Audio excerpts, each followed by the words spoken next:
Meu marido gritou no Natal: "Onde diabos você esteve, maldita? Minha família já está aqui há 1 hora com fome e a mesa ainda nem foi posta."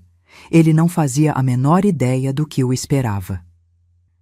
E 25 de dezembro de 2023, 7 horas da noite.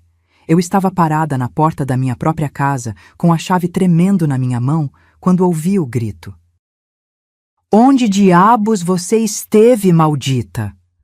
A voz do Valdomiro atravessou a porta de madeira como uma lâmina. Meu estômago se revirou. Não pela raiva dele, eu já conhecia aquela raiva de cor, mas porque eu sabia o que vinha agora. Sabia que do outro lado daquela porta tinha gente. A família inteira dele. Todos esperando para me ver ser humilhada. Respirei fundo. O cheiro de antisséptico hospitalar ainda estava grudado na minha pele. Minhas veias latejavam onde a agulha da quimioterapia tinha entrado 4 horas atrás. Meu braço esquerdo estava roxo, escondido debaixo da blusa de manga comprida que eu escolhi justamente para isso. Abri a porta e lá estava ele, Valdomiro, 68 anos, cabelo grisalho penteado para trás, camisa social azul clara, aquela que eu passei na quinta-feira. Os olhos dele estavam vermelhos de raiva. Atrás dele, a sala de jantar estava cheia. Dona Cremilda, minha sogra, sentada na cabeceira como uma rainha no trono. Marcelo e Fabrícia no sofá, ela com aquela bolsa caríssima no colo. Juliano largado na poltrona, mexendo no celular. As cunhadas, os sobrinhos. 15 pessoas me olhando como se eu fosse uma empregada que chegou atrasada. Minha família já está aqui há 1 hora com fome e a mesa ainda nem foi posta. Ele berrou de novo, agora com plateia. E eu vi nos olhos de cada um deles. Ninguém ia me defender. Ninguém ia perguntar onde eu tinha estado. Ninguém ia dizer: "Calma, Valdomiro, onde ela estava que demorou?" Ninguém. Fabrícia soltou um risinho baixo e cochichou algo no ouvido do Marcelo. Dona Cremilda balançou a cabeça com desprezo. Juliano nem levantou os olhos do celular. E foi naquele momento, com a agulha da químio ainda ardendo no meu braço, com o gosto de bile na boca, com o laudo médico dentro da bolsa dizendo que meu corpo estava em guerra contra um tumor, que eu entendi uma coisa. Eles não sabiam. Nenhum deles sabia que eu tinha câncer. E sabe por quê? Porque em 6 meses, nenhum deles tinha perguntado como eu estava. Se você já sentiu que é invisível na própria casa, se inscreva no canal, porque essa história, ela ainda não acabou. E o que vem agora vai fazer você repensar tudo sobre família. Fechei a porta atrás de mim, coloquei a bolsa no chão e, sem dizer uma palavra, caminhei até a cozinha. Ouvi o Valdomiro bufar, ouvi a Fabrícia comentar algo sobre falta de consideração. Ouvi Dona Cremilda dizer bem alto: "Essa mulher não presta para mais nada mesmo." Mas eu não respondi, não chorei, não expliquei. Porque naquele Natal, enquanto eu amarrava o avental e começava a tirar as travessas da geladeira, uma certeza queimou no meu peito como brasa viva. Eles iam pagar. Cada um deles, do jeito deles. E quando eu terminasse, eles iam entender o preço de 40 anos de invisibilidade. Mas para vocês entenderem como cheguei até aquele Natal, até aquele grito, até aquela porta, até aquela decisão, eu preciso voltar no tempo. Preciso contar como uma professora de música virou fantasma dentro da própria vida. E como esse fantasma decidiu assombrar todo mundo. 1983. Eu tinha 27 anos quando conheci Valdomiro numa festa de casamento em Campinas. Ele usava um terno bege e sorria fácil. Vendia imóveis. Tinha lábia, aquele jeito de te fazer sentir especial com meia dúzia de palavras. Eu era professora de música no Conservatório Municipal. Dava aulas de piano e violão. Ganhava bem para os padrões da época. 1.200 cruzeiros por mês, dinheiro que pagava meu apartamento pequeno perto do centro e ainda sobrava para eu ajudar minha mãe. Quando ele me pediu em namoro, 2 semanas depois daquela festa, eu achei que tinha encontrado um parceiro. Alguém que respeitava minha independência, Ele dizia que adorava mulheres com cabeça própria. Dizia que era diferente dos homens da geração dele. Mentira. Tudo mentira. Casamos em janeiro de 84. Igreja lotada, vestido simples, festa no salão do bairro, lua de mel em Campos do Jordão. 3 dias que pareciam promessa de vida inteira. Quando voltamos, Valdomiro me levou para conhecer a casa onde moraríamos. Uma casa boa, de 3 quartos, quintal nos fundos, num bairro tranquilo. Só tinha um detalhe que ele esqueceu de mencionar antes. Os pais dele moravam com a gente. Seu Valdemar, o pai, estava com enfisema pulmonar. Passava o dia inteiro tossindo, precisando de nebulização de 4 em 4 horas. Dona Cremilda cuidava dele, mas as pernas dela já não ajudavam muito. Ela tinha 63 anos e artrose avançada. É só temporário, Estela. O Valdomiro me disse naquela primeira noite, me abraçando na cama, enquanto eu olhava para o teto e tentava processar tudo. Só até meu pai melhorar, ou até a gente conseguir pagar alguém para cuidar deles. Temporário. Essa palavra virou piada cruel na minha vida. 3 meses depois, eu pedi demissão do conservatório. Não porque eu quis, mas porque Dona Cremilda teve uma queda. Fraturou o quadril. Precisava de cuidados em tempo integral. E Valdomiro me olhou com aqueles olhos de cachorro abandonado e disse: Amor, você não vai deixar minha mãe sozinha, vai? Como se fosse escolha. Como se fosse favor. Como se não fosse o primeiro tijolo da prisão que ele estava construindo ao meu redor. Eu tinha 28 anos. Minha carreira estava começando a decolar. Tinha recebido proposta para dar aulas particulares para filhos de gente importante na cidade. Tinha até uma chance de tocar num coral da igreja matriz. Larguei tudo. E sabe o que é pior? Na época, eu achei que estava sendo boa esposa. Achei que estava fazendo a coisa certa. Que família era sobre sacrifício? Ninguém me contou que sacrifício sem volta é só burrice com nome bonito. Bruna nasceu em 85, Marcelo em 87, Juliano em 90. 3 gravidezes, 3 cesarianas, 3 vezes em que o Valdomiro sumiu no dia seguinte ao parto porque tinha reunião importante com o cliente. E eu ali, sozinha, amamentando, trocando fralda, fazendo comida para a sogra, dando nebulização para o sogro, lavando montanha de roupa. Minha mãe faleceu em novembro de 85. Câncer de estômago que levou ela em 4 meses. Eu estava grávida de 6 meses da Bruna quando enterrei minha mãe debaixo de chuva fina, segurando um guarda-chuva preto que o Valdomiro nem se deu ao trabalho de segurar comigo. A herança que ela deixou foi 380 mil cruzados na época, dinheiro de uma casa que ela vendeu no interior. Era meu, só meu, estava no testamento. Para minha filha Estela Maria, para que ela tenha segurança. Valdomiro pegou o dinheiro 3 meses depois. Sentou comigo na mesa da cozinha, com uma pasta cheia de papéis, e me explicou o investimento da nossa vida. Ele ia comprar imóveis para alugar, ia montar a própria imobiliária, ia nos tornar ricos. Você confia em mim, né, amor? Eu assinei os papéis, todos eles, sem ler direito, porque eu estava exausta, com o bebê recém-nascido pendurado no peito, e porque, que Deus me perdoe, eu realmente acreditei nele. O dinheiro sumiu, e com ele sumiu o último pedaço de mim que tinha voz própria. Os anos passaram como borracha de apagar sobre desenho a lápis. Devagar, sem você perceber, até que não sobra nada do que estava ali antes. Eu cuidava da casa, dos filhos, da sogra. O sogro faleceu em 93, mas ela continuou morando com a gente, cada vez mais exigente, cada vez mais cruel. Eu cozinhava, limpava, passava, organizava. E o Valdomiro? Ele prosperou. A imobiliária cresceu. Ele comprou carro novo, trocou o guarda-roupa inteiro. Começou a viajar para congressos, para eventos de networking. Voltava cheirando a perfume que não era meu, mas eu nunca perguntei, porque nessa altura eu já tinha entendido as regras do jogo. Eu não era esposa. Eu era funcionária, sem salário, sem folga, sem direito a reclamar. Os meninos cresceram. Bruna saiu de casa aos 22, casou com um advogado de São Paulo, sumiu.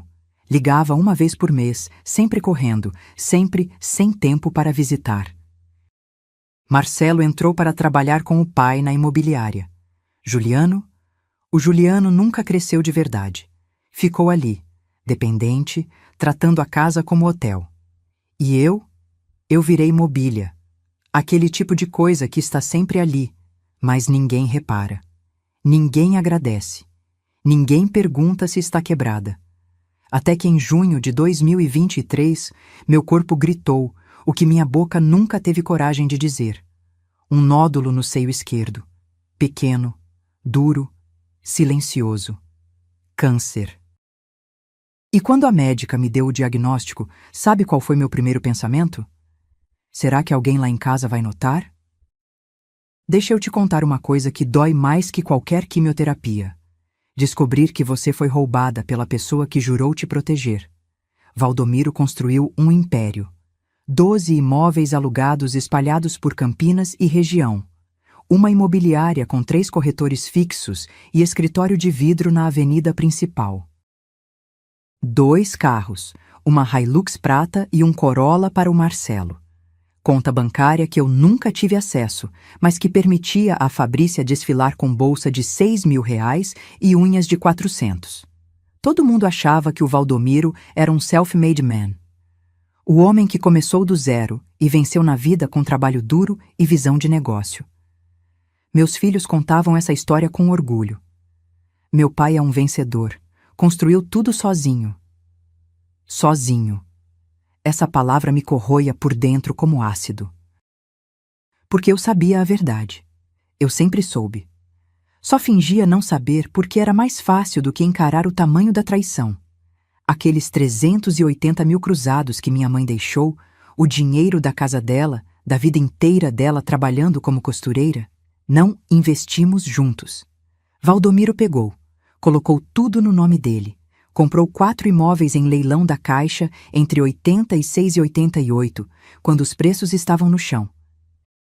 Essas 4 casas, alugadas desde então, foram a base de tudo. Com o lucro delas, ele comprou mais 3. Depois mais 5, como bola de neve. Hoje, em 2023, essas propriedades geravam R$ 28.000 por mês. Líquidos. Direto na conta dele. E sabe quanto eu recebia? R$ 800. Isso mesmo, R$ 800 para as despesas da casa. Como se comida, luz, gás, produtos de limpeza e remédios da dona Cremilda custassem menos que isso. Como se eu fosse mágica. Quando o dinheiro acabava, e sempre acabava, eu tinha que pedir. Ir até o escritório dele, interromper as reuniões importantes e pedir na frente dos funcionários, como criança pedindo mesada. Valdomiro, preciso de mais R$ 200. O supermercado? Ele suspirava, fazia cara de sofrido, abria a carteira com aquela lentidão proposital para todo mundo ver o sacrifício dele, e me entregava as notas como quem faz favor. Toma, mas administra melhor, Estela. Não é fácil sustentar essa casa. Sustentar, com o dinheiro que veio da minha mãe. Enquanto isso, a Fabrícia, que nunca trabalhou um dia sequer na vida, trocava de roupa toda semana. O Juliano, desempregado há 3 anos, comprava tênis de R$ 1.200. O Marcelo viajava para congressos em Florianópolis, Porto Alegre, Rio de Janeiro. E eu? Eu usava as mesmas 5 blusas há 8 anos. Sandália de R$ 29,90. Calça jeans desbotada que eu mesma ajustava quando engordava ou emagrecia. Uma vez, em 2019, eu pedi um vestido novo para ir no casamento da sobrinha do Valdomiro. Algo simples, R$ 150 numa loja do centro. Ele olhou para mim como se eu tivesse pedido um carro. R$ 150 num vestido? Você tá louca, Estela? A gente não tá nadando em dinheiro, não. 2 semanas depois, ele comprou um relógio de R$ 2.800. Presente de cliente, ele disse. Preciso estar bem apresentado para fechar negócios. Eu fui no casamento com um vestido que a Bruna tinha deixado para trás há 10 anos. Azul desbotado, com elástico frouxo na cintura. A Fabrícia olhou para mim naquele dia e disse na frente de todo mundo: "Ai, dona Estela, a senhora não tem nada mais atual para vestir?" O Marcelo riu. O Valdomiro fingiu não ouvir. E eu? Eu abaixei a cabeça e fingi que não doeu. Mas a pior descoberta não foi o dinheiro que ele me negava, foi o dinheiro que ele escondia. Lembra que eu te falei do apartamento na praia? Deixa eu te contar essa. Em 2015, Valdomiro comprou um apartamento em Ubatuba. "Investimento", ele disse. "Vou alugar para a temporada." Colocou no nome dele, óbvio. Eu nem assinei nada, nem sabia o endereço direito. Ele dizia que o apartamento rendia uns 1.500 por mês, que mal pagava o condomínio. Que era mais dor de cabeça que lucro. Mentira. Descobri, muito tempo depois, mas já vou chegar lá, que o apartamento estava alugado fixo desde 2016. R$ 3.500 mensais. Contrato de 2 anos que se renovou automaticamente. 7 anos alugado. 3.500 por mês. Façam as contas comigo. R$ 294.000. Quase 300 mil que entraram na conta dele, que ele nunca declarou direito, que ele nunca mencionou. Enquanto eu mendigava R$ 200 para comprar frango. Enquanto eu remendava lençol velho porque não tinha dinheiro para jogo novo. Enquanto eu tomava remédio genérico para pressão alta, que eu desenvolvi de tanto engolir humilhação, porque o de marca era muito caro. E o pior é que aquele apartamento estava no meu nome. Isso mesmo. Por alguma razão burocrática que só advogado explica direito, o imóvel tinha sido registrado como meu. Provavelmente para pagar menos imposto ou para proteger patrimônio em caso de processo contra a imobiliária dele. Eu era dona, mas não sabia. Eu tinha direito àquele dinheiro todo, mas ele embolsou. E durante 7 anos eu vivi como indigente dentro da casa que meu próprio suor tinha construído. Tem uma noite que eu nunca vou esquecer.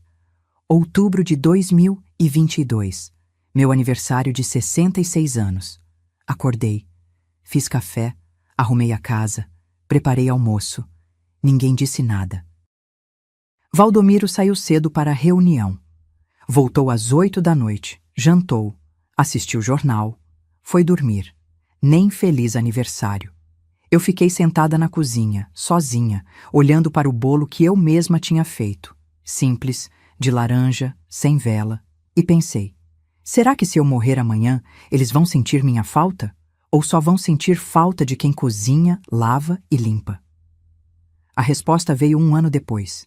Naquele Natal de 2023, naquele grito, porque para eles eu não era mãe. Não era esposa, não era pessoa, eu era utilidade. E quando a utilidade falha, você não tem valor nenhum, mas eles ainda não sabiam de uma coisa. Utilidades quebradas podem ser consertadas, pessoas invisíveis podem acordar, e fantasmas. Bem, fantasmas podem assombrar. Deixa eu desenhar um quadro para você entender o tipo de gente que morava debaixo do mesmo teto que eu. Valdomiro, meu marido, 68 anos. Dono de imobiliária, pai de família respeitado no bairro, membro do Rotary Club. Para o mundo, ele era exemplo. Dentro de casa, era tirano.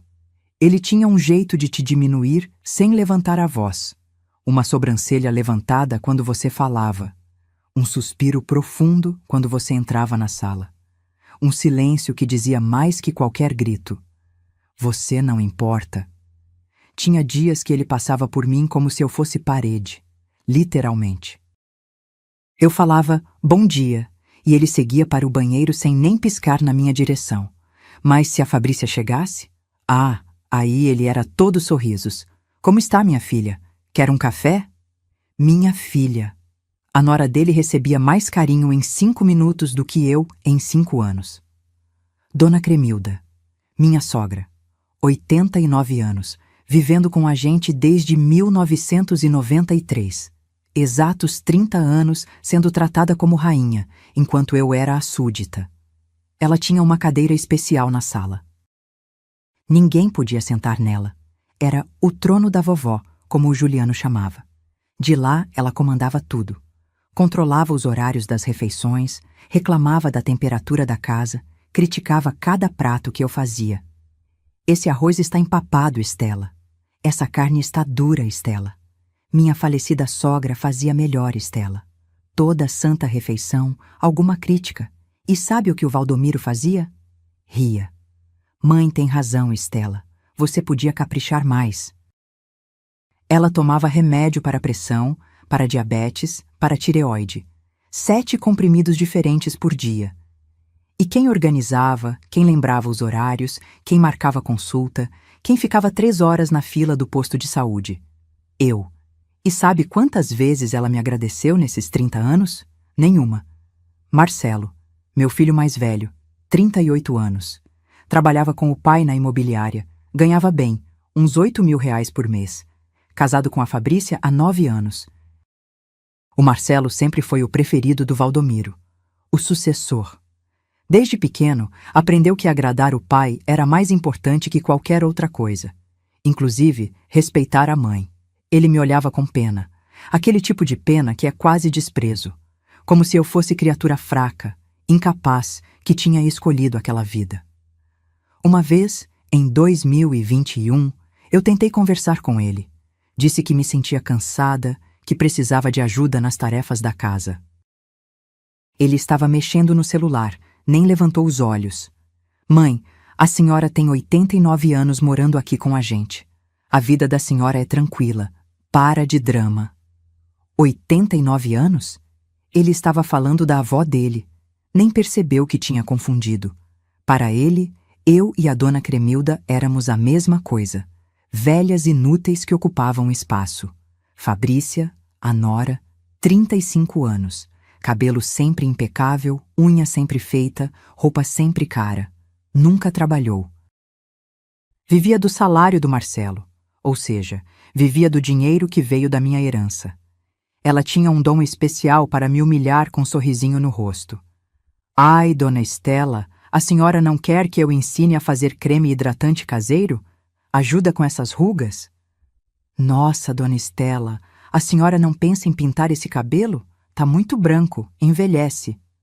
Tadinha da senhora, deve ser tão cansativo cuidar dessa casa enorme sozinha.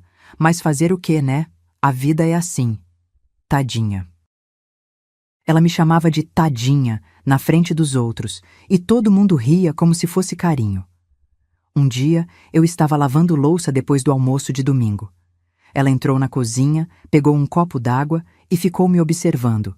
Depois disse, com aquela voz melosa: Sabe, dona Estela, a senhora é um exemplo. Nunca vi ninguém tão conformada com a vida. É admirável. Conformada, como se ser pisoteada fosse virtude. Bruna, minha filha, 35 anos, morava em São Paulo. Casada com um advogado, 2 filhos que eu mal conhecia.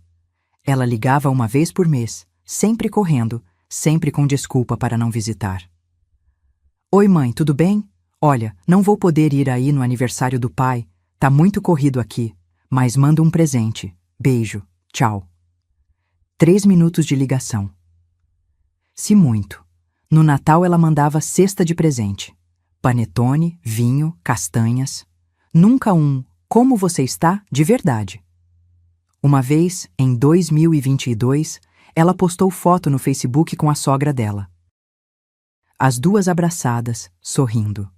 Legenda: Minha segunda mãe, te amo. Eu olhei aquela foto durante 10 minutos, tentando entender onde foi que eu errei, o que eu fiz para que minha própria filha preferisse a sogra a mim. Então entendi. Eu nunca fui mãe presente para ela porque estava ocupada demais sendo escrava de todo mundo. E agora, ela me tratava do mesmo jeito que aprendeu em casa, como alguém que não merece atenção. Juliano, o caçula, 32 anos. Desempregado há 3 anos. Morava no quarto dos fundos, acordava meio-dia, passava o dia jogando videogame. Ele era o pior de todos, porque os outros pelo menos fingiam educação. O Juliano nem isso. Ele me chamava para fazer as coisas gritando do quarto. Mãe, Cade, o almoço! Como se eu fosse cachorro que vem quando assobia. Deixava roupa suja espalhada pelo chão. Copos e pratos empilhados na escrivaninha. Eu entrava no quarto dele para limpar e quase vomitava do cheiro. Uma tarde eu estava passando mal. Tontura, náusea, efeito colateral da químio que ninguém sabia que eu fazia. Sentei na beira do sofá tentando respirar. O Juliano passou por mim. Foi na geladeira, pegou o último pedaço de bolo que eu tinha feito. Eu disse, com a voz fraca: Filho, eu estava guardando esse pedaço para comer depois. Ele me olhou, deu uma mordida gigante e falou de boca cheia: Ué, mãe, se queria tinha comido antes. E saiu rindo. Essa era a minha família. 5 pessoas que moravam da minha comida, da minha limpeza, do meu cuidado, e me tratavam como se eu devesse gratidão por estar ali. Nenhum deles perguntava se eu estava bem, se eu precisava de alguma coisa, se eu tinha sonhos, planos, vontades. Para eles, eu era função, não pessoa. E a gota d'água, aquela que transborda o copo e afoga tudo, aconteceu 3 semanas antes daquele Natal. Meu aniversário, 67 anos. Ninguém lembrou. Literalmente ninguém. Eu fiquei o dia inteiro esperando. Um telefonema, uma mensagem, um abraço de mentira que fosse. Nada. À noite, o Valdomiro chegou em casa, jantou e foi dormir. Eu fiquei na cozinha sozinha, olhando para o calendário na parede, com o dia 28 de outubro circulado de caneta vermelha. Eu mesma que circulei, com uma esperança idiota de que alguém ia perceber. E foi naquela noite, no silêncio da casa que eu limpava todo dia, que eu tomei uma decisão. Se eu sobrevivesse ao câncer, eles não iam me ver morrer como capacho. Iam me ver viver como leoa. Junho de 2023. Consultório da doutora Renata, mastologista. Paredes cor de gelo, aquele cheiro de álcool em gel que gruda na garganta. Eu estava sentada numa cadeira de couro frio, as mãos suando, esperando o resultado da biópsia. Eu já sabia. Não sei explicar como, mas eu sabia. A doutora entrou com uma pasta na mão e aquele olhar que médico tem quando a notícia é ruim. Sentou, respirou fundo e disse: Estela, é câncer. Carcinoma ductal invasivo, estágio 2. Vamos precisar começar o tratamento imediatamente. Câncer. A palavra caiu na sala como bomba. Mas sabe o que foi mais assustador? Eu não chorei. Não entrei em pânico. Não perguntei, por que eu? Eu perguntei outra coisa. Quanto tempo eu tenho se não tratar? A doutora franziu a testa. Estela, não pensa nisso. O tratamento tem ótimas chances de... Quanto tempo? Ela hesitou. Depende de muitos fatores. Mas sem tratamento, talvez 2, 3 anos. E seriam anos difíceis. 2 anos. Fiquei olhando para o diploma dela na parede, tentando processar, tentando decidir se aquilo era tragédia ou libertação. Porque no fundo, e isso dói admitir, uma parte de mim pensou: se eu morrer, pelo menos descansa. Que tipo de vida eu estava vivendo quando a morte parecia descanso? A doutora continuou falando. Quimioterapia, 12 sessões, terças e quintas. Cada sessão duraria umas 4 horas. Depois, avaliariam se precisava de cirurgia. E então, ela perguntou algo que mudou tudo. Você quer que eu converse com seu marido? Com seus filhos? Muitas pacientes trazem familiares para esse tipo de consulta. Eu olhei para ela. E pela primeira vez em 40 anos, eu disse a verdade em voz alta. Se eu morresse amanhã, doutora, quanto tempo levaria para eles perceberem? Ela não soube o que responder. Eu continuei, e minha voz saiu mais firme do que eu esperava. Eles só notariam quando a comida não estivesse pronta, quando a roupa não estivesse lavada, quando a casa estivesse suja. Não vou contar. Não quero piedade de quem nunca me deu amor. Saí daquele consultório com receitas na bolsa e um plano na cabeça. Ia fazer o tratamento, mas em silêncio, e ia observar. Ia ver quanto tempo levaria para alguém, qualquer pessoa naquela casa, notar que eu estava doente. Spoiler, ninguém notou. Primeira sessão de quimioterapia, 12 de junho, terça-feira, 9 horas da manhã. Hospital Santa Mônica, ala de oncologia, terceiro andar. Eu disse em casa que ia ao supermercado. Peguei a bolsa, coloquei boné, óculos escuros, como se estivesse fugindo. E estava fugindo da invisibilidade. A sala de químio era grande, poltronas cinza reclinadas em fileiras, mulheres e homens sentados, com agulhas nos braços, bolsas de soro pingando veneno que cura. Todo mundo com aquele olhar, medo misturado com esperança. Sentei na poltrona 17. A enfermeira, Janaína, foi gentil. Conversou comigo enquanto procurava a veia. Perguntou se eu tinha vindo acompanhada. Não, estou sozinha. Ela apertou minha mão. Você é forte. Eu não me senti forte. Me senti idiota. Porque ali estava eu, 67 anos, enfrentando câncer sozinha, enquanto em casa tinha 5 adultos que nem perceberam minha ausência. A químio doeu. Não a agulha. Essa foi tranquila. Mas depois, o líquido gelado entrando na veia, o gosto metálico na boca, a náusea que começou devagar e foi crescendo como onda. 4 horas depois, saí de lá cambaleando. Peguei ônibus de volta. Parei no supermercado de verdade.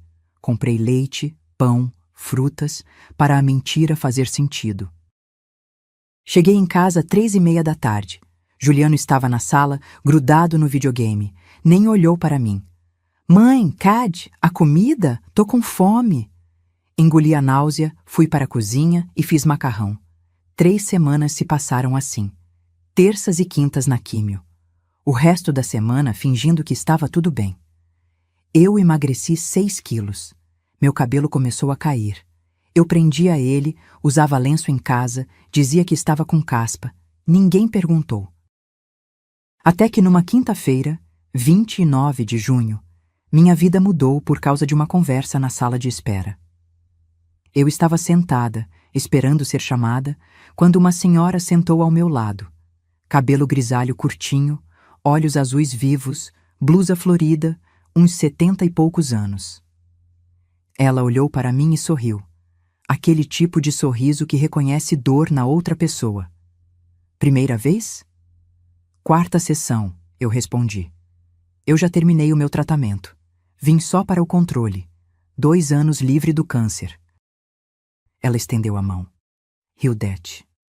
Estela. A gente ficou conversando. Ela me contou que teve câncer de mama aos 70 anos. Fez químio, radioterapia, mastectomia e venceu. Mas a parte importante da história não foi o câncer, foi o que veio depois. Sabe, Estela, o câncer me ensinou uma coisa. A vida é curta demais para viver sendo capacho. Eu olhei para ela, surpresa com a palavra. Ela continuou. Eu passei 60 anos da minha vida servindo. Marido, filhos, netos. Nunca fiz nada para mim. Quando descobri o câncer, meu filho, aquele que eu criei sozinha depois que o pai dele morreu, sabe o que ele disse? Eu balancei a cabeça. Ele disse, Mãe, você não pode ficar doente agora. Quem vai cuidar dos meus filhos enquanto eu e minha mulher trabalhamos? Meu estômago revirou. Não de náusea da químio, de raiva. E o que você fez? Hildete sorriu. Aquele sorriso de quem sabe segredo poderoso. Mandei ele contratar babá, vendi a casa, peguei o dinheiro e viajei o mundo. Fui para Paris, Roma, Buenos Aires, conheci gente, vivi, e hoje moro num apartamento pequenininho só meu, recebo ele 1 vez por mês e durmo em paz. Ela segurou minha mão. Estela, você vai morrer sendo capacho ou vai viver sendo dona de si? Aquela pergunta ecoou na minha cabeça o caminho inteiro de volta para casa. Quando cheguei, o Valdomiro estava no escritório, porta entreaberta. Ele falava ao telefone com alguém. Eu passei devagar e ouvi. O apartamento de Ubatuba tá rendendo bem. 3.500 limpos, mas não comenta com ninguém não. Estou declarando só parte. Meu coração gelou. 3.500? Ele sempre disse que era 1.500. Foi naquela noite, deitada na cama ao lado de um homem que me roubava há décadas, que eu decidi. Não ia só sobreviver ao câncer, ia sobreviver àquela família e ia fazer cada um deles pagar pelo que fizeram comigo. O Nastinines. Tem um momento na vida em que você para de chorar e começa a calcular. Aquela noite foi o meu. Deitada na cama, ouvindo o Valdomiro roncar como se não tivesse acabado de me roubar R$ 3.500 por mês durante anos, eu fiz contas mentais. R$ 3.500. 12 meses. 7 anos desde 2016. R$ 294.000. Quase 300 mil que ele embolsou enquanto eu mendigava dinheiro para comprar sabão em pó. A raiva queimou no meu peito como brasa. Mas não era raiva cega. Era raiva fria, calculada, perigosa. No dia seguinte, sexta-feira, esperei todo mundo sair. Valdomiro para o escritório, Marcelo também, Juliano para a casa do amigo. Uma raridade, mas acontecia. Dona Cremilda cochilava depois do almoço. Às 2 da tarde, eu estava sozinha. Fui até o escritório do Valdomiro. Aquele cômodo que ele sempre trancava, como se guardasse segredos nucleares. Mas eu conhecia cada canto daquela casa. Sabia que ele escondia a chave sobressalente dentro de um livro falso na estante da sala. Grandes Negócios do Século XX, um livro que ele nunca leu. Peguei a chave. Minha mão tremia. Não de medo, de adrenalina. Abri a porta. Entrei. Tranquei de novo por dentro. O escritório cheirava a couro e cigarro velho. Mesa de madeira maciça, computador, armário de arquivo com 4 gavetas. Eu tinha 1 hora, no máximo, antes da dona Cremilda acordar. Comecei pela gaveta de baixo. Pastas organizadas por ano. Contratos, documentos, recibos. Fui direto para os anos 80. 1985. 1986. E lá estavam. Os contratos de compra dos primeiros 4 imóveis. Casa na Vila Industrial, 120 mil cruzados. Casa no Jardim Proença, 90 mil. Sobrado no Taquaral, 150 mil. Apartamento na Vila Nova, 80 mil. Total, 440 mil cruzados. E no rodapé de cada contrato carimbado. Origem do recurso. Recursos próprios. Recursos próprios. A herança da minha mãe. Eu fotografei tudo com o celular. Cada página, cada assinatura. Minha mão já não tremia mais. Continuei procurando. Pasta de 2015. Lá estava. Escritura do apartamento em Ubatuba. Rua das Toninhas, número 342. Apartamento 103. E o nome no documento? Estela Maria Cavalcante dos Santos. Meu nome completo. Com meu CPF. O apartamento era meu. Sempre foi meu. E ele alugava, recebia, gastava, sem me contar. Sem me dar um centavo. Fotografei. Respirei fundo. Continuei. Foi na 3ª gaveta que encontrei a bomba. Um envelope pardo com a palavra testamento, escrita em caneta azul na frente. Abri. Era o testamento do Valdomiro, feito em 2018 no cartório do centro. Assinado. Reconhecido firma. Li cada linha. E a cada linha, meu sangue fervia mais. Ele deixava tudo, dividido entre os 3 filhos. A casa, os imóveis, as contas bancárias, as cotas da imobiliária. Para mim? A minha esposa Estela Maria, confiro usufruto vitalício da residência principal, desde que não contraia novas núpcias. Usufruto. Eu podia morar na casa até morrer. Mas não era dona. Se eu arranjasse outro companheiro, como se isso fosse possível ou desejável, eu perdia até isso. 40 anos de casamento. 40 anos construindo patrimônio. E eu valia menos que inquilino. Fotografei cada página daquele testamento maldito. Quando terminei, já era 3h20. Coloquei tudo de volta exatamente onde estava. Tranquei o escritório. Devolvi a chave. Fui para a cozinha fazer café como se nada tivesse acontecido. Mas tudo tinha acontecido. Nos dias seguintes, virei detetive da própria vida. Comprei um gravador pequeno, daqueles de jornalista, numa loja de eletrônicos no centro. R$ 240 que tirei da minha mesada. Comecei a gravar tudo. Toda humilhação, todo desrespeito, toda conversa em que era tratada como lixo. Terça-feira à tarde, Dona Cremilda me chamou para levar chá na sala. Liguei o gravador no bolso do avental. Esse chá tá fraco, Estela. Parece água suja. Desculpa, Dona Cremilda. Faço outro. Não precisa. Já tô acostumada com coisa mal feita. Gravado. Quinta de noite, jantar em família. Juliano reclamou da comida. Esse feijão tá sem gosto, mãe. Parece que você não põe tempero de propósito. Valdomiro riu. Sua mãe tá ficando velha. Já não sabe mais cozinhar. Marcelo concordou. É, mãe, o feijão tá meio aguado mesmo. Gravado. Mas a gravação mais importante aconteceu num sábado. Eu estava no quintal estendendo roupa. A janela do quarto do Marcelo estava aberta. Ele e a Fabrícia conversavam alto. Achavam que eu não ouvia. Liguei o gravador e cheguei mais perto. Sério, amor. A gente precisa pensar no futuro. Era a voz da Fabrícia. Seus pais não vão durar para sempre. Não fala assim. Marcelo, sem muita convicção. Estou sendo realista. Seu pai já tem 68 anos. Sua mãe, 67. E com a saúde da sua avó, enfim. A casa vale quanto? Uns 900 mil. Talvez 1 milhão se reformar. E o terreno da Barão de Itapura? Aquele que meu pai comprou em 2012? Uns 2 milhões fácil. Tá em área nobre. Fabrícia suspirou. Quando a velha bater as botas, a gente vende tudo e divide com seus irmãos. Com a nossa parte, dá para comprar um apartamento melhor e sobra para investir. A velha. Ela estava falando de mim, planejando meu funeral antes do corpo esfriar. Marcelo riu.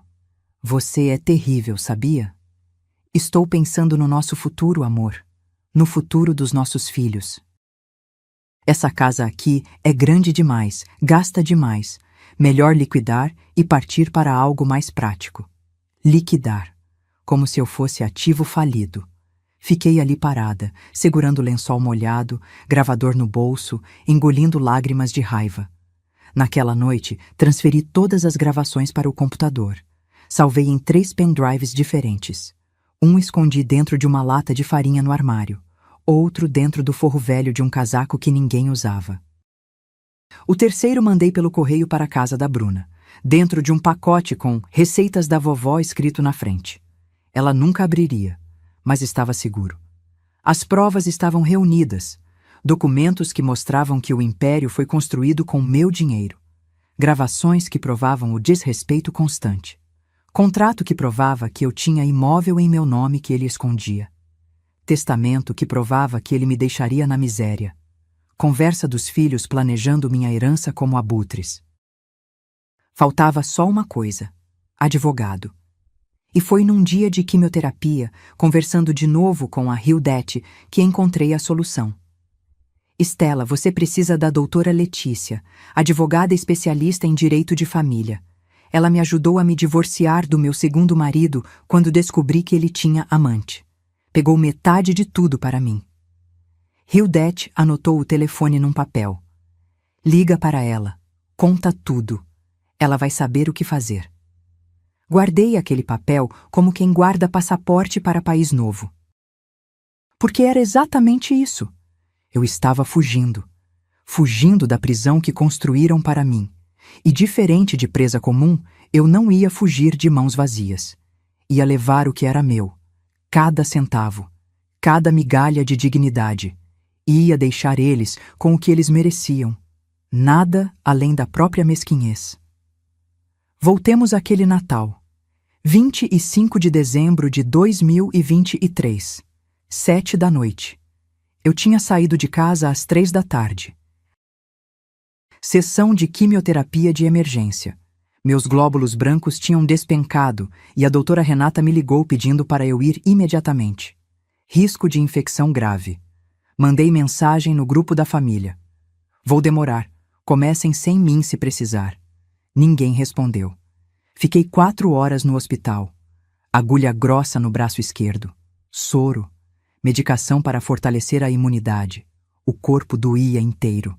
Aquela dor surda de osso, como se alguém tivesse me moído. Quando saí, 7 menos 10, eu mal conseguia andar direito. Peguei táxi. R$ 15 que eu não tinha, mas não aguentaria ônibus. Cheguei em casa às 7h05. De longe, já vi os carros na rua. A Hilux do Valdomiro, o Corolla do Marcelo, o Civic velho do cunhado Reinaldo.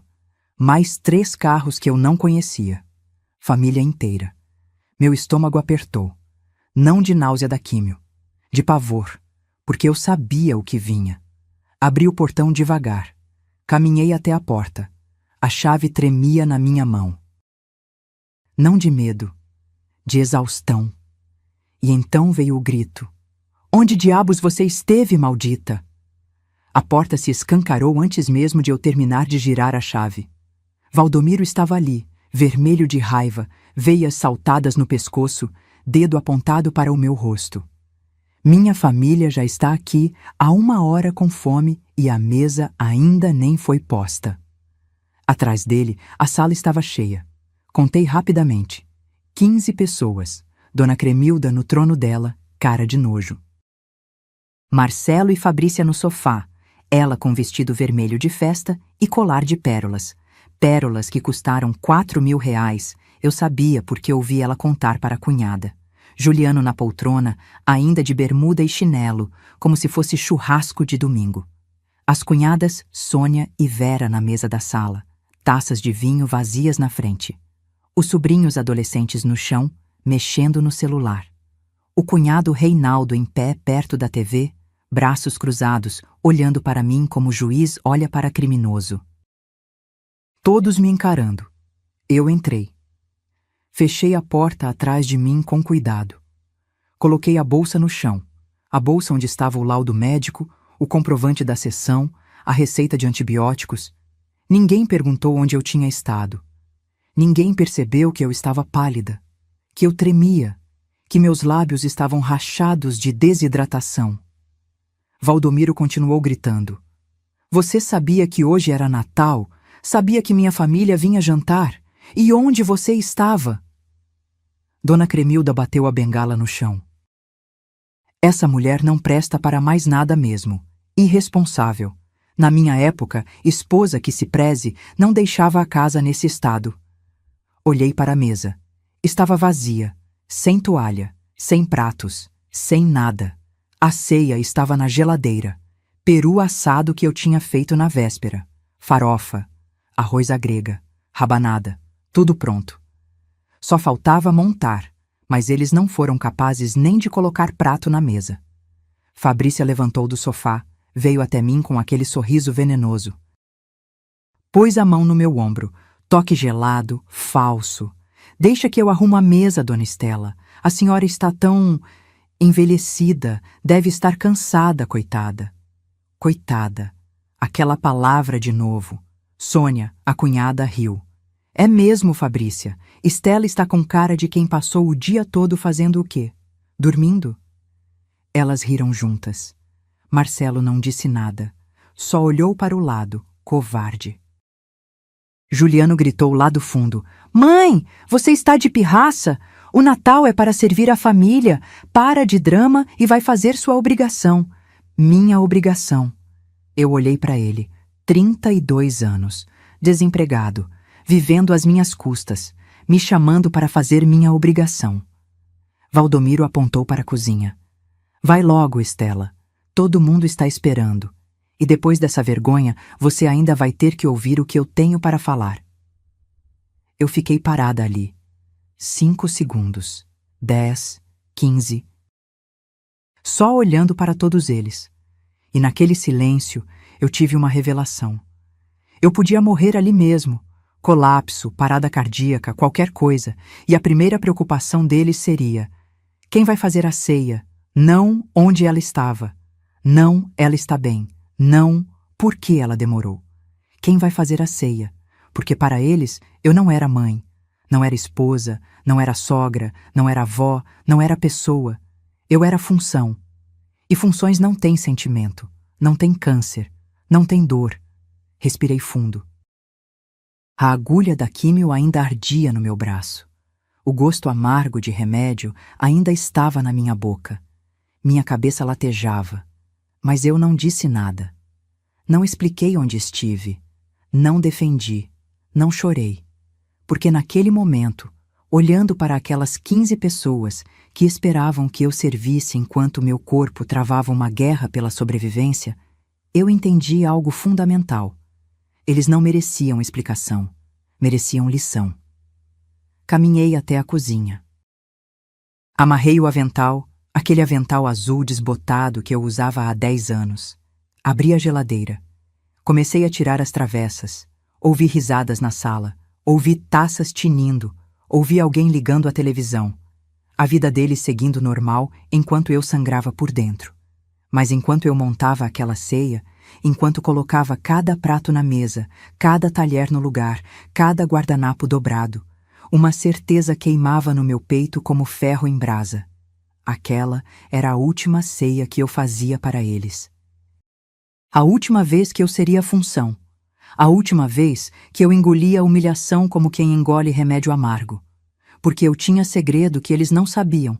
Tinha documentos, gravações, provas, plano.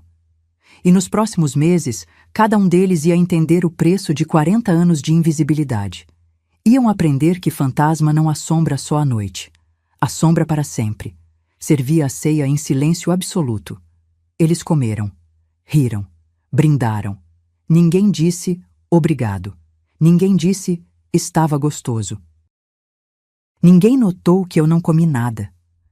À meia-noite, quando todos foram embora, deixando pilha de louça suja, restos de comida na mesa, vinho derramado no chão, eu sentei sozinha na cozinha. Olhei para aquela bagunça e sorri, porque caos na cozinha eu podia limpar. Caos na vida deles, quando eu terminasse, ninguém ia conseguir arrumar. 2 de janeiro de 2024, 9 horas da manhã. Escritório da doutora Letícia Fonseca, especialista em direito de família. 13º andar de um prédio comercial no centro de Campinas. Eu estava sentada numa sala com paredes de vidro, vista para a cidade inteira. A advogada na minha frente tinha uns 45 anos, cabelo castanho preso em coque, óculos de grau, terno cinza impecável. Ela olhou para mim com aquela seriedade de quem já viu de tudo. Dona Estela, me conte sua história do início, sem pressa, sem vergonha. Tudo o que disser aqui fica entre nós. E eu contei. Tudo. 40 anos de casamento. A herança da minha mãe que virou o império dele. Os 380 mil reais que sumiram no nome de investimento conjunto. O apartamento em Ubatuba que estava no meu nome, mas eu nunca soube. Os aluguéis de 3.500 reais que ele embolsava há 7 anos. O testamento onde eu valia menos que móvel velho. As gravações das humilhações. A conversa do Marcelo e da Fabrícia planejando minha herança antes do corpo esfriar. Falei durante 1h30. Quando terminei, tinha lágrimas escorrendo pelo meu rosto, mas não eram lágrimas de tristeza, eram de raiva. Doutora Letícia ficou em silêncio por alguns segundos. Depois tirou os óculos, limpou com um lenço e disse: Dona Estela, na minha carreira de 23 anos já vi muita baixaria, mas seu caso me revolta pessoalmente. Ela abriu uma pasta. Vamos fazer o seguinte. Primeira coisa, separação judicial com pedido de partilha de bens. Você tem direito a 50% de tudo que foi construído durante o casamento. E com as provas que você trouxe, especialmente os contratos de 85 mostrando a origem do capital, podemos provar que o patrimônio inicial veio de você. Meu coração acelerou. Segunda coisa, vamos entrar com ação de sonegação patrimonial. Esse apartamento que está no seu nome, você tem direito a todos os aluguéis que foram pagos desde 2016. São 300 mil reais aproximadamente. Com juros e correção, vamos buscar 400 mil. 400 mil reais. Terceira coisa, as gravações. Elas provam violência psicológica, o que nos dá base para pedir danos morais. Não garanto que o juiz vai conceder, mas vamos tentar.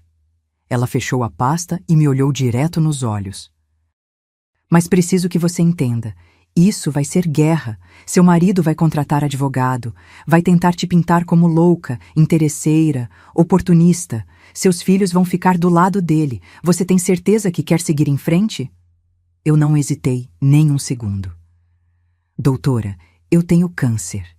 Passei 6 meses fazendo quimioterapia sozinha, enquanto aquela família me tratava como empregada. Se eu vou morrer algum dia, e todo mundo vai, prefiro morrer de pé, com dignidade. Do que morrer de joelhos pedindo migalha. Ela sorriu, aquele tipo de sorriso de quem reconhece guerreira do outro lado da mesa. Então vamos à guerra. Assinei o contrato. 15 mil reais de honorários. Dinheiro que tirei da conta secreta que minha mãe tinha deixado, aquela que ninguém sabia que existia. 125 mil reais guardados em banco desde 1983, no meu nome de solteira. Herança que Valdomiro nunca descobriu porque nunca se deu ao trabalho de perguntar se eu tinha algo meu. Janeiro virou fevereiro. Fevereiro virou março. E nesses 90 dias eu me transformei. Por fora continuei a mesma.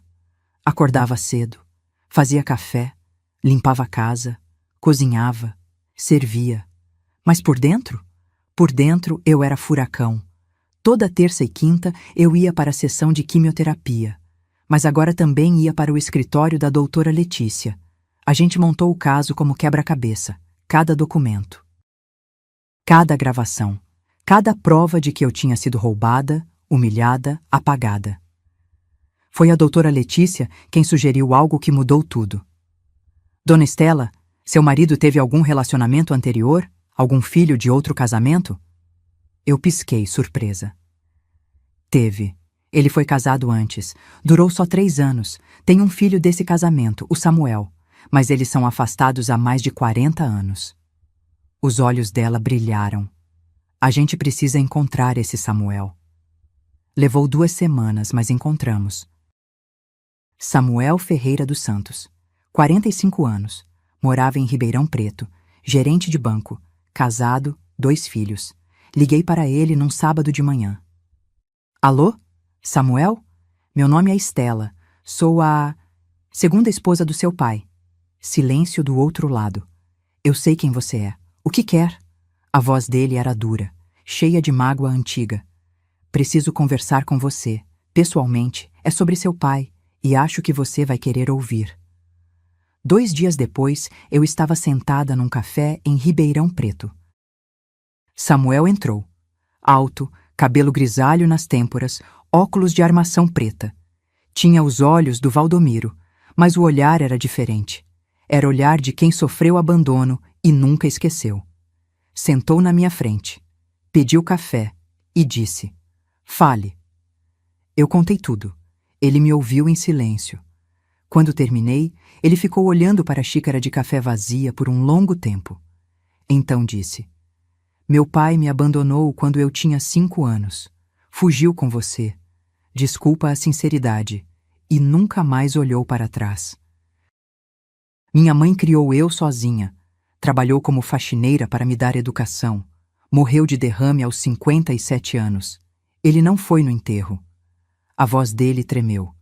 Se você está me procurando porque quer que eu testemunhe contra ele, pode contar comigo.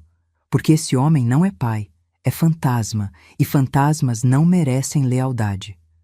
Samuel virou minha testemunha principal. Ele tinha documentos provando que Valdomiro nunca pagou pensão. Tinha fotos da infância pobre que ele teve. Tinha prontuário médico da mãe dele, mostrando que ela trabalhou até ter derrame porque não tinha ajuda de ninguém. Mais provas, mais munição. Em março, fiz o último exame de controle do câncer. Tomografia. Marcadores tumorais. Consulta com a doutora Renata. Quando ela entrou no consultório com o resultado, estava sorrindo. "Estela, é remissão completa. O tumor reduziu 98%. Está inativo. Você venceu." Remissão completa. Eu tinha vencido o câncer. E agora ia vencer a guerra. Naquela mesma semana, comprei passagem de avião para Lisboa. Aida, em 20 de abril. Volta aberta. 6 meses morando com minha prima Georgina, que tinha se mudado para Portugal em 2010. Tirei passaporte novo. Separei roupas. Fiz lista do que levar. E em cada preparação, eu sentia poder crescendo dentro de mim. Poder de quem sabe que está fazendo a coisa certa. Poder de quem não tem mais nada a perder. Porque eu tinha enfrentado a morte. Tinha olhado nos olhos dela durante 6 meses de quimioterapia. E tinha saído viva. Comparado com isso, Valdomiro era formiga. 15 de abril. Domingo. Almoço em família. Todo mundo na mesa. Valdomiro na cabeceira. Dona Cremilda ao lado. Marcelo, Fabrícia, Juliano. Eles comiam meu frango assado, meu arroz, minha salada, reclamavam que o sal estava demais, que a carne estava seca. E eu? Eu olhava para cada um deles e pensava: aproveitem, porque essa é a última refeição que faço para vocês. À noite, sozinha no quarto, abri o armário. Olhei para malas vazias esperando para serem enchidas. E sorri. Porque o fantasma que eles criaram estava prestes a virar vingança. E vingança, quando bem servida, não precisa ser quente. Só precisa ser certeira. 15 de abril de 2024, segunda-feira, 10 da manhã. Eu criei um grupo no WhatsApp, Reunião Família Santos. Adicionei todo mundo, Valdomiro, Marcelo, Fabrícia, Juliano, Bruna. Mandei uma mensagem. Jantar especial hoje às 19 horas. Preciso falar com todos. É importante. Presença obrigatória. Marcelo respondeu: Mãe, que mistério é esse? Eu: hoje à noite vocês vão entender. Passei o dia cozinhando. Fiz o melhor que eu sabia fazer. Lasanha de forno com molho branco. Medalhões de filé ao molho madeira. Batatas gratinadas. Salada Caesar. Pavê de chocolate para a sobremesa. Ironia deliciosa. A última ceia que eu faria para eles seria a mais elaborada. Às 6h30, comecei a arrumar a mesa. Toalha de linho branca, pratos de porcelana, aqueles que só usávamos em ocasiões especiais, taças de cristal, guardanapos dobrados em formato de flor. Valdomiro passou pela sala e franziu a testa. Por que tanta frescura, Estela? É especial, eu disse.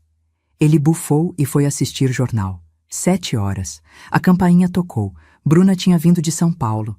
Ela entrou apressada, olhando para o celular. Mãe, não posso demorar muito. Deixei as crianças com minha sogra, e ela não gosta de ficar até tarde. Nem abraço, nem beijo, só aviso de que ia embora logo. Todos se sentaram. Valdomiro na cabeceira. Dona Cremilda do lado direito dele. Marcelo e Fabrícia do lado esquerdo. Juliano na ponta, Bruna ao meu lado. Eu servi a comida. Eles comeram, elogiaram. Pela primeira vez em anos, elogiaram. Essa lasanha está ótima, mãe, disse Marcelo. Pavê tá uma delícia, disse Juliano. Até Dona Cremilda murmurou: está aceitável. Quando terminaram a sobremesa, Valdomiro limpou a boca com guardanapo e perguntou: Bom, Estela, qual é a reunião importante? Eu levantei, fui até a sala. Peguei minha bolsa. Voltei com ela e uma pasta parda que escondi debaixo do aparador. Sentei. Olhei para cada um deles. E disse: Eu tenho algumas coisas para contar. E vocês vão me ouvir até o final. Valdomiro revirou os olhos. Estela, que dramalhão é esse? Cala a boca e escuta. O silêncio caiu na mesa como bomba. Ninguém esperava aquilo. Eu nunca tinha mandado o Valdomiro calar a boca. Respirei fundo e comecei. Primeira coisa, eu tenho câncer de mama. Descobri em junho do ano passado. Fiz 12 sessões de quimioterapia sozinha. Toda terça e quinta, enquanto vocês achavam que eu estava no supermercado, eu estava com agulha no braço tomando veneno que mata a célula para não morrer. Bruna arregalou os olhos. Mãe, não me interrompe. Ela fechou a boca. Nenhum de vocês percebeu. 6 meses. Emagreci 8 quilos. Meu cabelo caiu. Eu prendia e usava lenço. Eu tinha náusea constante, dor no corpo, cansaço. E ninguém perguntou se eu estava bem. Valdomiro tentou falar. Estela, eu não sabia. Segunda coisa. Minha voz saiu firme como nunca. Essa família, esse patrimônio, esses 12 imóveis que vocês acham que o Valdomiro construiu sozinho, foi com o dinheiro da minha mãe. Joguei os contratos em cima da mesa. 380 mil cruzados em 1985. Herança que minha mãe deixou para mim, e que ele pegou e colocou tudo no nome dele. Marcelo pegou um dos contratos, leu, ficou pálido. Terceira coisa, esse apartamento em Ubatuba que vocês nem sabem que existe, está no meu nome. E o Valdomiro aluga ele há 7 anos por R$ 3.500 mensais. Quase R$ 300 mil que ele embolsou. Sozinho, sem me dar um centavo. Valdomiro levantou da cadeira. Estela, você enlouqueceu? Onde você arranjou essas mentiras? Não são mentiras. Peguei a gravação, coloquei para tocar. A voz do Valdomiro saiu do celular. O apartamento de Ubatuba tá rendendo bem. 3.500 limpos. Mas não comenta com ninguém, não. Estou declarando só parte. A cara dele ficou branca como papel. Quarta coisa. Peguei o testamento, joguei na mesa. Valdomiro fez testamento em 2018, deixando tudo para vocês 3. Para mim, usufruto da casa. Enquanto eu não arrumar outro marido. 40 anos de casamento, e eu valho menos que inquilina. Bruna começou a chorar. Quinta coisa. Apertei play em outra gravação. A voz da Fabrícia encheu a sala. Quando a velha bater as botas, a gente vende tudo e divide com seus irmãos. Fabrícia ficou vermelha. Marcelo abaixou a cabeça. Vocês estavam planejando meu funeral, dividindo minha herança, enquanto eu ainda estava viva. Juliano tentou falar. Mãe, isso foi tirado de contexto. Cala a boca, Juliano. Você, que nunca trabalhou um dia na vida, que eu sustento há 3 anos, que me trata como empregada, cala a boca. Ele emudeceu. Olhei para todos eles, um por um. Sabe qual foi a pior parte de tudo isso? Não foi ser roubada, não foi ter câncer sozinha, foi perceber que para vocês eu nunca fui pessoa. Fui utilidade. Cozinheira, faxineira, enfermeira, mas nunca mãe, nunca esposa. Nunca ser humano com sentimento. Lágrimas escorriam pelo meu rosto agora, mas não eram lágrimas de tristeza. Eram lágrimas de libertação. E sabe o que eu vou fazer agora? Peguei a última pasta. Minha advogada já entrou com pedido de separação judicial, com partilha de bens, com ação de sonegação patrimonial, com pedido de danos morais, e eu vou atrás de cada centavo que me pertence. Valdomiro explodiu. Você não pode fazer isso. Essa casa é minha. Esse dinheiro é meu. Era seu. Porque foi construído com o meu dinheiro. E agora você vai devolver. Levantei da mesa. Amanhã eu viajo para Lisboa. Vou morar 6 meses com minha prima. Quando voltar, espero que a justiça já tenha decidido a partilha. E espero nunca mais ter que ver a cara de nenhum de vocês. Bruna se levantou, chorando. Mãe, eu não sabia. Não sabia porque nunca perguntou, Bruna. Nunca ligou de verdade. Nunca quis saber. Peguei minha bolsa. Olhei para todos eles uma última vez. E o jantar de hoje? Podem lavar a louça vocês mesmos, porque essa última ceia foi meu presente de despedida. Caminhei até a porta. Valdomiro gritou atrás de mim. Você vai se arrepender, Estela. Você não consegue viver sem mim. Eu parei, virei e sorri. Valdomiro, eu já morri vivendo com você. Agora eu vou descobrir como é viver de verdade. E saí. Dormi num hotel naquela noite. Melhor noite de sono em 40 anos. 30 dias depois.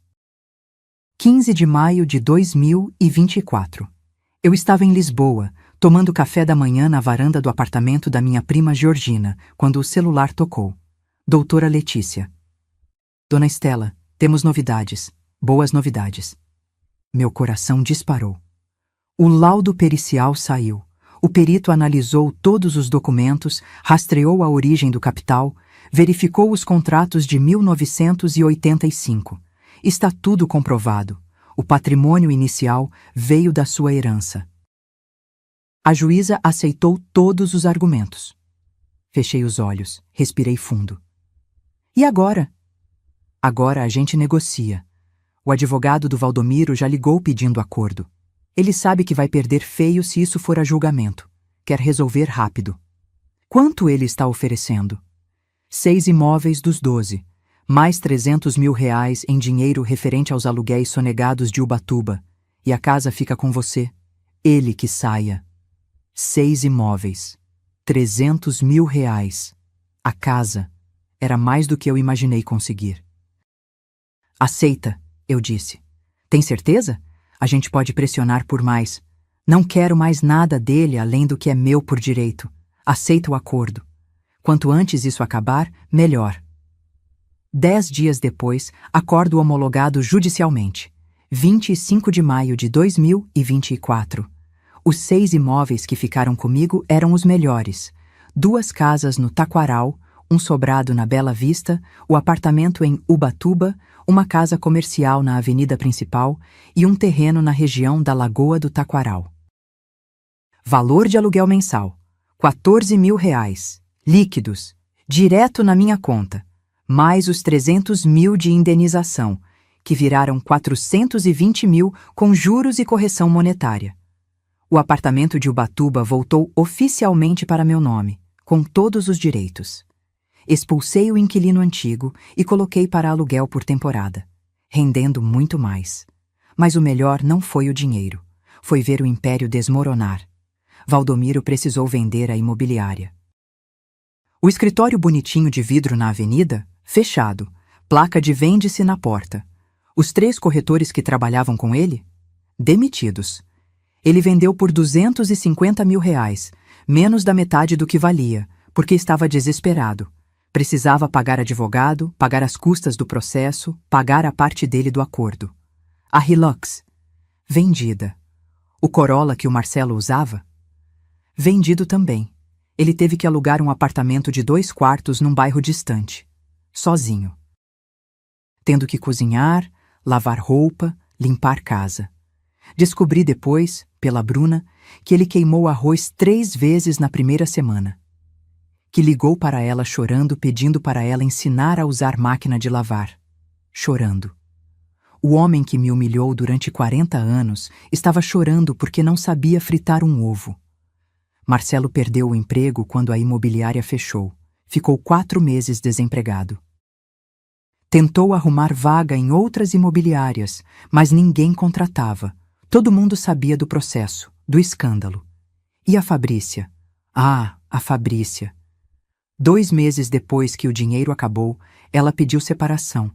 Pegou a filha e foi morar com a mãe dela. Marcelo ficou sozinho num apartamento alugado, ganhando R$3.500 como vendedor numa loja de materiais de construção. As bolsas de R$6 mil, as unhas de 400, as viagens, acabou tudo. Descobri que ela já estava namorando outro, um empresário dono de concessionária. Não perdeu tempo. E o Marcelo teve coragem de me ligar 3 meses depois de tudo. Mãe, eu errei. Eu não sabia que o pai fazia aquilo com você. Eu fiquei em silêncio. Mãe, você está aí? Estou. Eu queria pedir desculpas. De verdade. Marcelo, eu disse, com voz calma. Você sabia que eu era desrespeitada. Você via. Você ria junto. Você nunca me defendeu. Não porque não sabia, mas porque não se importava. Ele começou a chorar no telefone. Mas eu te perdoo, continuei. Porque guardar raiva de você seria dar poder que você não merece ter sobre mim. Mas perdoar não significa esquecer. E não significa voltar. Desliguei. Juliano? Esse teve que crescer na marra. Sem casa, sem mãe para cozinhar, sem mesada do pai, porque o pai agora estava pobre também. Ele precisou procurar emprego. Qualquer emprego. Conseguiu vaga de atendente numa lanchonete. Salário mínimo. R$ 1.412. O garoto que me tratava como empregada agora limpava a mesa, lavava chão, atendia cliente mal-educado. Poético, não?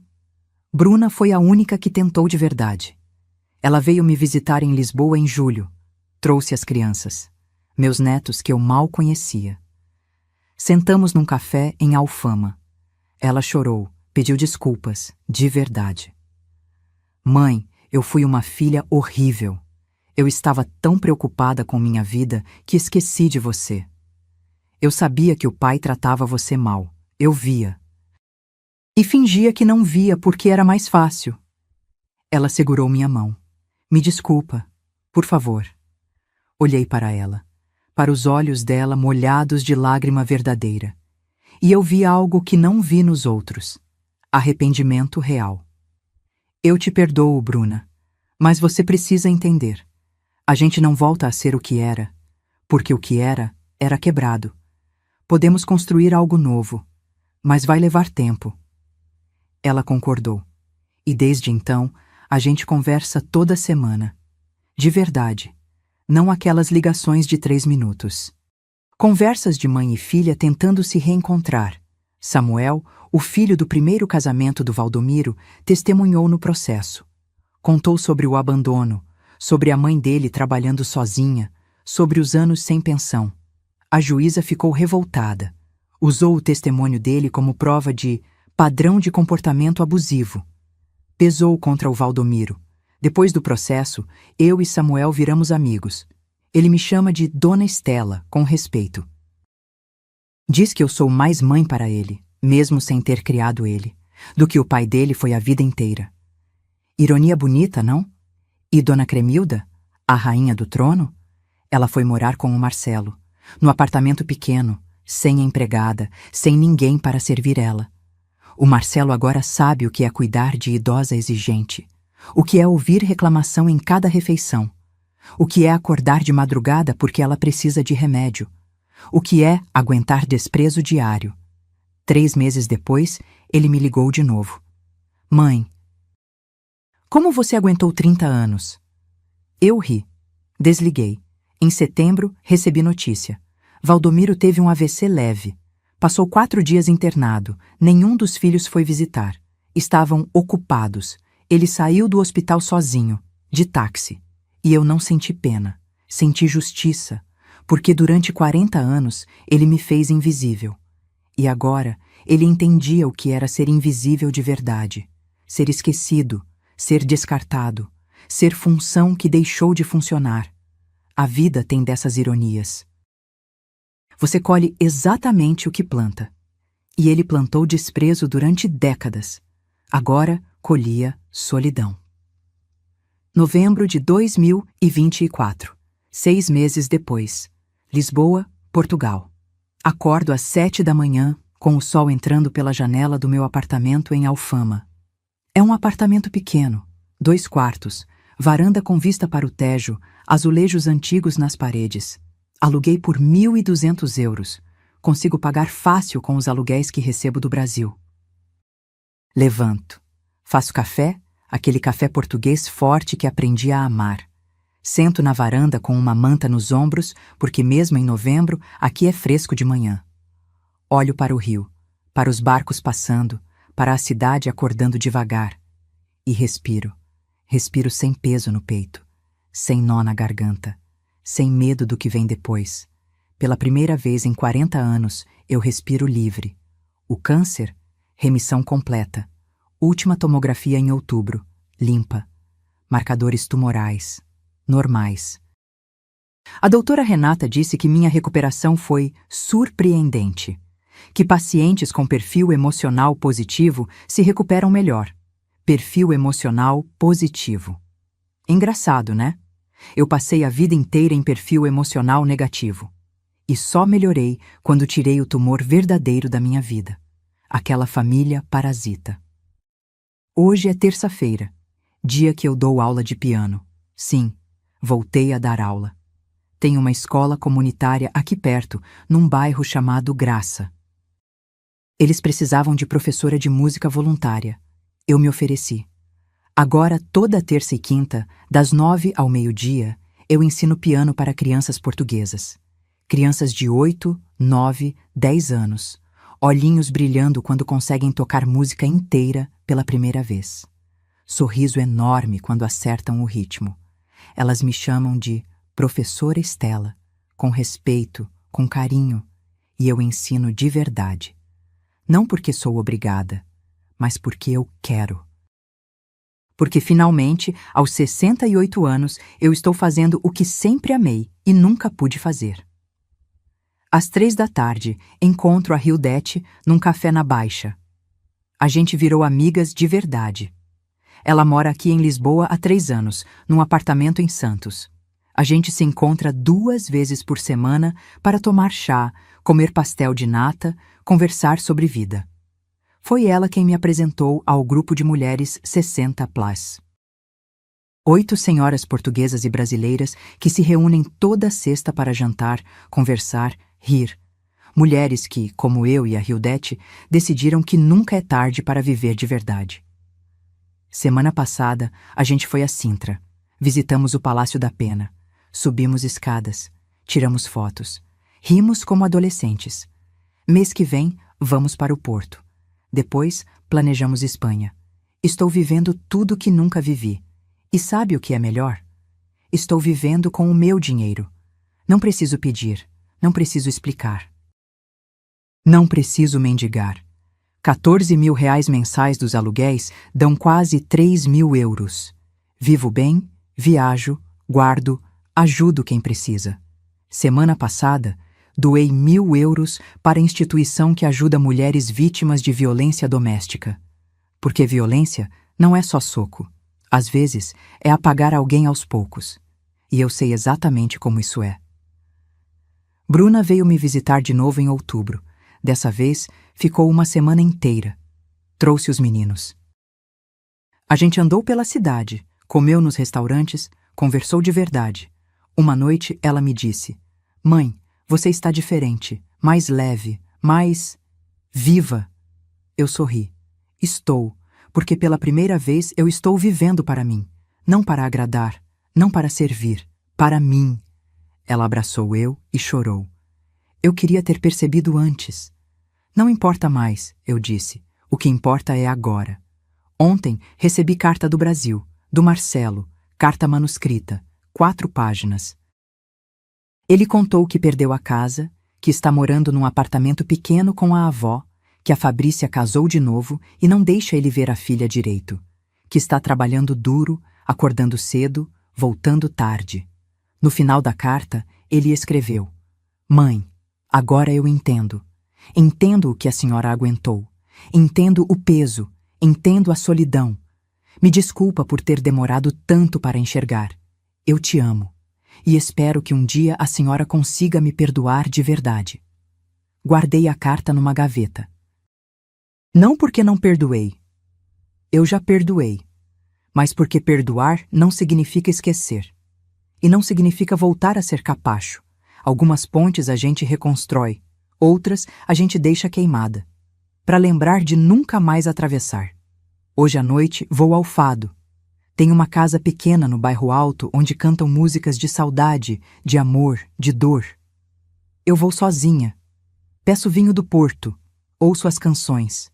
E às vezes choro. Mas não choro de tristeza. Choro de gratidão. Porque o câncer, por mais horrível que tenha sido, me ensinou a coisa mais importante. A vida é curta demais para viver sendo sombra. Curta demais para pedir licença para existir. Curta demais para aceitar migalhas na mesa que você mesma preparou. Olho pela janela agora, enquanto escrevo essas últimas palavras. O sol está se pondo sobre o Tejo. O céu está pintado de laranja, rosa, roxo. E eu penso em tudo que passei, em tudo que perdi, em tudo que ganhei. Perdi 40 anos sendo invisível. Mas ganhei o resto da vida sendo inteira. Perdi uma família que nunca me amou de verdade, mas ganhei a mim mesma, e isso vale mais que qualquer patrimônio. Tem gente que vai dizer que eu fui egoísta, que abandonei família, que fui vingativa. E sabe o que eu respondo? Durante 40 anos, eu fui altruísta. Cuidei de todo mundo, coloquei todo mundo na frente. E quase morri por isso. Literalmente. Agora, eu escolho eu. E isso não é egoísmo, é sobrevivência, é dignidade, é amor próprio. Então, se você está lendo isso, ou ouvindo, e se reconheceu em alguma parte da minha história, escuta o que eu tenho para te dizer. Não espera o câncer, não espera o grito, não espera eles perceberem seu valor, porque eles não vão perceber. Pessoas que te tratam como função nunca vão te enxergar como pessoa. Levanta, respira fundo e vai viver, porque você merece. Sempre mereceu. E nunca, nunca é tarde demais para começar de novo. Hoje, aos 68 anos, eu finalmente nasci. E essa mulher que eu sou agora, ela não pede licença para existir. Ela não aceita migalhas. Ela não se curva para tirano. Ela simplesmente vive, com dignidade, com coragem, com amor próprio. E se isso incomoda alguém? Problema é deles, não meu, porque eu aprendi que a única pessoa que você não pode abandonar é você mesma, e eu nunca mais vou me abandonar.